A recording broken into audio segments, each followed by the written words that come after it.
Hi friends, இன்றைக்கி பால் பாயாசம் எப்படி பண்ணலான்றதை பார்க்கலாம். வாங்க வீடியோக்குள்ளே போகலாம்.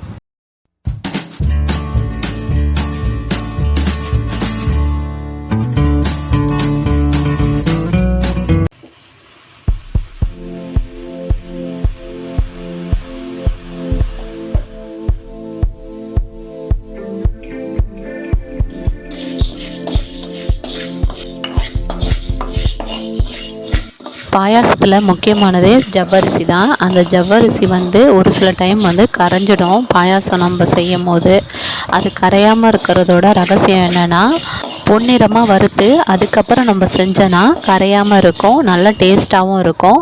நீங்களும் உங்கள் வீட்டில் ட்ரை பண்ணி பாருங்கள். தண்ணி நல்லா கொதிக்கும் போது ஜவ்வரிசியை போட்டுட்டு 5 நிமிஷத்துக்கு ஒரு தடவை தொலைவி விட்டுட்டே இருக்கணும்.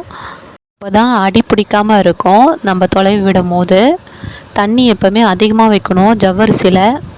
அப்போ தான் கரெக்டாக இருக்கும் வேகிறதுக்கு.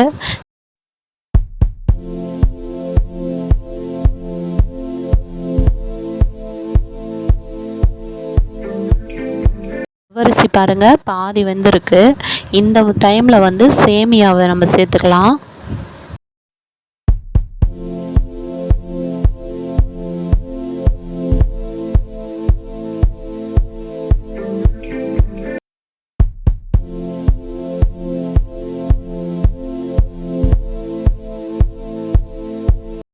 சேமியா வேகிறதுக்கும் ஜவ்வரிசி வேகிறதுக்கும் கரெக்டாக இருக்கும். இப்போ நல்லா நம்ம தொலைவி விடணும். இப்போ பாருங்கள், முதல்ல இருந்த விட இப்போ நல்லா ஜவ்வரிசி வெந்திருக்கு. இன்னும் ஒரு 5 நிமிஷத்தில் வெந்துடும். அவ்வளோதாங்க, சூப்பரான பாயாசம் ரெடி ஆயிடுச்சு. நல்லா வெந்திருக்கு பாருங்கள் ஜவ்வரிசி.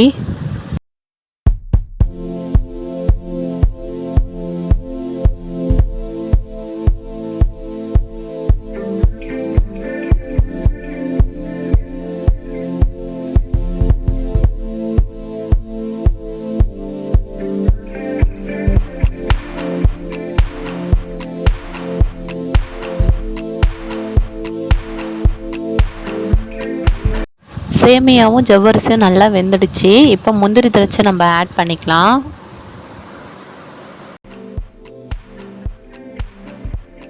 சூடான பாலை நம்ம இதில் சேர்க்கக்கூடாது. பால் நல்லா ஆறணும். ஆறினதுக்கப்புறம் தான் நம்ம இதில் பாலை சேர்க்கணும்.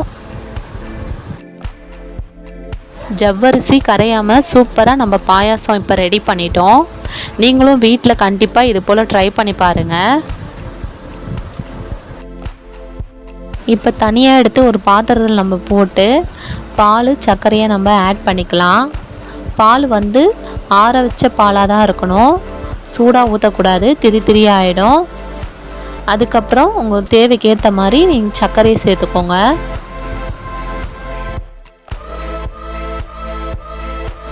இப்போ எல்லாத்தையும் ஒன்றா நம்ம மிக்ஸ் பண்ணணும். ஏலக்காய் தூள் பண்ணதை கொஞ்சம் சேர்த்துக்கலாம். பால் எவ்வளோ வேணுமோ அவ்வளோ ஆட் பண்ணிக்கோங்க. ஒரு சில பேர் பாயாசம் தண்ணியாக இருக்கணும்னு எதிர்பார்ப்பாங்க. அவங்களுக்கு கொஞ்சம் பால் ஆட் பண்ணிக்கோங்க. கட்டியாக வேணும்னா பாலை கொஞ்சம் கம்மி பண்ணிக்கோங்க. இப்போ எல்லாத்தையும் சேர்த்து நல்லா கலக்கி விட்டுடுங்க. அவ்வளோதான் ஃப்ரெண்ட்ஸ், சூப்பரான பாயாசம் ரெடி ஆகிடுச்சு. இது போல் நீங்களும் வீட்டில் செஞ்சு பாருங்கள். உங்கள் ஃப்ரெண்ட்ஸுக்கும் ஷேர் பண்ணுங்கள். தேங்க்யூ.